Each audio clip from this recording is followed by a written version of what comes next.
So what I have here is a 2005 Yamaha R6.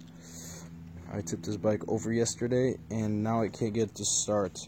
I already took it apart and checked the tilt sensor. It's not seized up or anything. You can hear it still moving around inside of there.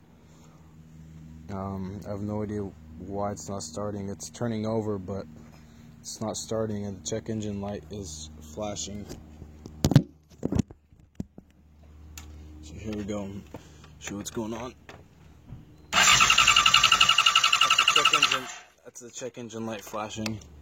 So when I turn this thing off and I go to the diagnostics, I really don't know what the heck I'm even doing with the diagnostics. I can't find anything online for it, and I don't have a manual for this bike because I just bought it 2 days ago from Craigslist. Does anybody have any idea of how to reset this thing? These are some of the things that it's showing.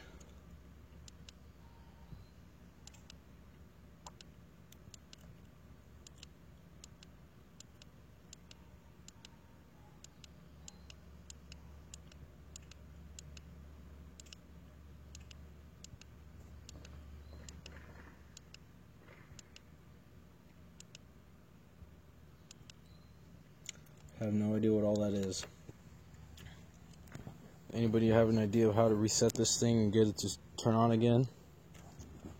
I'd be very grateful for your advice.